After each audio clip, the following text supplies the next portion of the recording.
Well, welcome to the Energizing America podcast, where we talk all things energy, why we need it in our business, community, and lives. Excited beyond belief today that Joey is finally in northern Minnesota. So welcome, Joey, to the Energizing America podcast. And more importantly, welcome to Duluth, Minnesota. Yeah, it's nice here. It is. Nice Are you to be freezing here. though?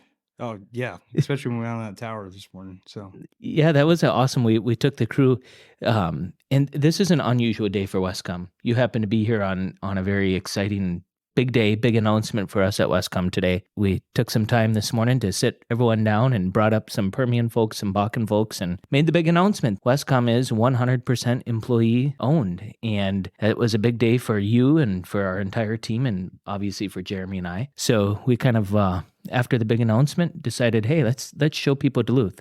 So brought you up to Anger Tower. You survived the climb. Yep. What'd you think? Oh, it's nice looking over the views, and it's pretty cool area. It's nice and green, a lot of trees. Which is quite different because Yes. you're from Wyoming. There's quite a few trees where I live, at least, but there's a half of the state's prairie, seems like. So Okay. And then, of course, most of your time is spent down in Carlsbad, New Mexico, Yep. as the Permian Operations President or Permian Operations top dog. And so what's it like? What's the difference between here and there? it's hot. It's hot down there. It's usually over 100 in the summertime, and yeah, it's just a lot of dust and not a lot of trees at all. Not a lot of water. Not a lot of water at all. And we're sitting on the biggest freshwater lake in the world on Lake Superior. So Yep. quite a bit different. But, we do have some other Permian folks with us today too. And it's just kind of cool to see. There's a big cultural difference, right? Between the Midwest and down in Carlsbad, New Mexico. But as we talk to ESOP, there is a lot of commonalities between cultures. One of which is we all like to work at a company where we feel cared about and feel like we have a sense of pride and know that we're all kind of rowing towards the same direction. You know the Permian team better than I do. Based on what you heard and seen and all the folks you met this morning from the Twin Ports, do you feel like that cultural commonality exists? Yeah, for sure. I really do. I'm just excited to get down there to announce it to them, and explain everything. That's going to be a huge So, day. Yeah.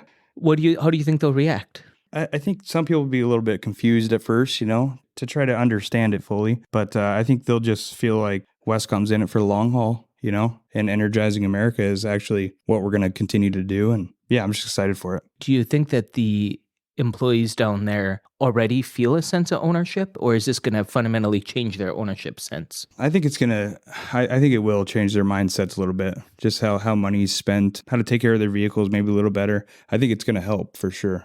I really do. There was a comment made this morning. Jeremy was referencing how when our trustee came to visit us a few years ago or a couple years ago, this project is over 3 years in the making that we've been trying to get this across the finish line. And when we signed those papers, and it was crazy enough, it was an emotional time for me. Yeah, I thought I was going to see you cry this morning. Joey, I really did. I had a hard time. You Yeah. probably noticed. I had a real hard time with that. If you do a project that takes that long and you, on top of it, have been working your tail off or what feels like it for 9 years trying to make something work, it can be an emotional thing. But Right. even more so for our team, you know what I'm saying? They have worked just as hard as anyone else has. I can't make the claim that I've worked any harder, but I think what I was feeling this morning is this like huge, overwhelming sense of like accomplishment on behalf of the entire team. Right. Not just Shane or Like Jeremy. we're there. We got there. Yeah. Yeah. And it wouldn't have it wasn't because Shane and Jeremy did something. It was because everyone that was sitting out there did all the hard work, right? And so I think when this trustee came a few years ago to visit our office and just kind of see if we were a good fit for an ESOP, he told us that you guys are lucky because like you already have the culture of an ESOP where there's a strong sense of ownership and a strong sense of pride. They could feel it within the company. So I agree with you that we'll see some improvement in that down in the Permian. But ultimately already, I mean, we were hiking Anger Tower this morning with Gabriel and Christian, and those guys they're committed. Oh, yeah. Yeah. They're Wescomers through and through for sure. And do you think they're just natural Wescomers, or what caused them to be such Wescomers? What is your team like down there? I mean, I know these guys are representative of them, but tell me more about your team. These guys are they're hard workers, period. I mean, they want to get out there and get the job done. Doesn't matter what the time is, what the weather is, what the call is. They're just kind of get it done kind of people. And I really feel like all of them are like that. If we need to work through the weekend, they'll work through the weekend. The culture there right now with Wescom is just that, people want to work for us. we're attracting good talent right now just because the culture down there is just like a one big family, you know? The guys who flat care about each other. A lot of these guys hang out with each other after work, you know? They have family events with each other. They're pretty committed to their friendships and their business side of things too with each other. So you touched on this hardworking thing, and I mentioned this morning, that Christian, a few weeks ago when I called him up and told him, hey, I want you to be part of this ESOP team that we're putting together and kind of hold this under your hat for a couple of weeks and then make the trip up here and celebrate with us and be our advocate down in the Permian. He knew he had to fly out yesterday morning to come to Duluth. What did he say? He worked all night. Yeah, he had to call out. He didn't get home till like 7 a.m. He got home at 7 a.m. and then turn around and head to Roswell to catch a flight and come out here. And that's not the only time that's happened. No, it's happening daily, with these guys down there for sure. So hardworking guys, and it's quite a reflection Jeremy and I were having the other day after we did our closing. We went and had lunch together, and I was just telling him, think about this, how it is in the Permian now. We actually have people knocking on the door asking us for a job in a hot, tough market for employees. Yeah. I don't know if you can say much better about the trajectory of a company than when people are coming to you for a job. Right. No, it feels really good. I mean, when I first started, almost 3 years ago, the dynamic was a little different. We weren't doing that many hours. It was kind of a struggle for a little while there, and the electrical department wasn't as robust as it is now. And now it's just like we can't get enough people, going over 100 people and doing close to 25,000 hours a month from It's like incredible. 8,000, that we were doing before. It's just, I don't know, it's just crazy to look back on. It's hard to even explain it, What is it? Do you find some personal satisfaction in the growth? Of course I do. I think that, as we continue to grow, all these guys are growing as just people, whether it's being smarter with business or just trying to balance work life. But ultimately, my goal is just to make sure that everyone is better than me. Doesn't matter. I just want people to have better life and to prosper and feel good about what they do on the daily. Yeah, and they ought to feel good about it because they're doing a critical service, right? Right. And those folks down in the Permian, when you first started, was there 40, 50 of you? Yeah, probably. Yeah, 40 or 50. You come from an oil field background. Yes. On the producer side, though, more. Yep. And that involved what? What did it look like on the producer end? As like for when you were working, like the culture or like just just what were you doing more? What was your days like? Well, I was a production lead, so a day would look like just helping new lease operators understand well process flow, turning new wells on, flowing them back, just building up guys that are right out of high school into production techs pretty much. You had to know how that entire site ran. Yes. And you had to know the details about, if there's an emergency, what to turn off, what not to turn on, how to lock out stuff so that you ran some contractors too?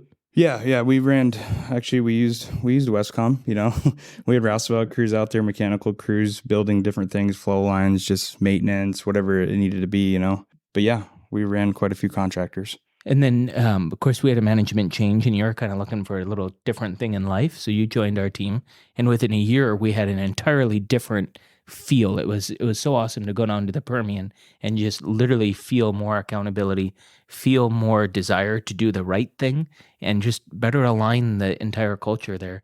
Because here's the thing, we operate in 3 different regions, and we almost can develop 3 different cultures. And that's okay, right? We don't ever want to dictate what that culture should have to be like, but there's certain values that we have to follow. We have to build customers for life, serve with integrity, create opportunities, and empower people. Doesn't matter where you're at within Wescom, you have to do that. How you do it might feel a little bit different in the Permian than the Bakken, than the Twin Ports, right? But you really have done a good job in just getting the folks to embrace and understand those core values. What do you miss? Do you miss the producer side? No, I don't, because it just, for me, it gets, I get bored. So I just want to change every day. And that's definitely, there's a lot more fires to put out on the contractor side. There's a lot. Sure. And you tell me what those fires might be. It might be just a tough conversation with the client. It might be a tough conversation even with people that work under you. Those are the hardest ones, I think, is just, trying to talk to people and make sure that it's not hurting their feelings too much, or just depending on what it is. It's wild. People are Everyone's different in their own way. So how do you have those conversations? Oh, you just got to know the person. You got to understand them. You got to understand what makes them tick, and that's really it. I mean, you just got to understand people. You can't and delegate. Get along with all kinds. You can't delegate that tough conversation to somebody else because they don't know the person like you do. Right. They can definitely be in the room with you, maybe. I mean, if you want to show them maybe how you navigate certain scenarios. Yeah. I think that we've done a lot of that. And I've seen, the managers now step up to the plate on some of those conversations, depending on who and what they're about. And they're doing a really good job at it. They know how to do it. Right. What is the hardest part of being you're running 105 guys right now. What is the hardest part of that? Just trying to make sure everyone is happy, I guess, and wants to come to work every day. Which is why you're a manager for us, because that's a common theme that we all want. Yes. How do we maximize our employees' job satisfaction? Right. Right. That's not an easy feat. No, because everyone has their own happiness, right? It could be like a work-life balance issue. It could be they just don't like what they're doing anymore. Just, it's pretty wild. You got to take the time to talk to people. What have you found out with those, you were saying about tough conversations, how they can be difficult to navigate, but you got to know the person. Have you ever had one of those tough conversations where you regretted that you even had it? Or are you more like me, like you have a lot of anxiety going into it, but when you come out of it, you're like, why didn't I have that conversation a long time ago? Yeah, I think so. Yeah. So usually that's what I'm kicking myself in the butt is like, why didn't I have this way sooner? Usually things drag out a little longer because you're trying to prioritize what matters right now. What matters this week. So yeah, Outside of those tough conversations and just trying to make everyone happy, what does an average day for you look like? Are you on the phone just continually? I mean, You're working in the oil field, dude. Yeah, on the phone a lot. I mean, there's a lot of people there calling. A lot of internal people call, but it's kind of, I don't know. Like I said, every day is a little bit different. So you could be proving a bunch of POs and all of a sudden you're down a rabbit hole on a bid, trying to figure out where you lost hours. Yes. So a normal day is get at the shop at a good time in the morning and try to chat with all the guys right before they head out, not hold them up too much. And then try to get to the field, as much as possible to chat with these guys out there. See what some of their pain points are, Getting out in the field in their Yes. element is when you get them at their most honest moment, right? Yeah. I mean, it's hard to get them to speak up too much when you're in the office compared to when you get in their element. Right. They're a lot more brave to talk. All right. Awesome. Well, until next time, thanks for coming on. All right. Thank you.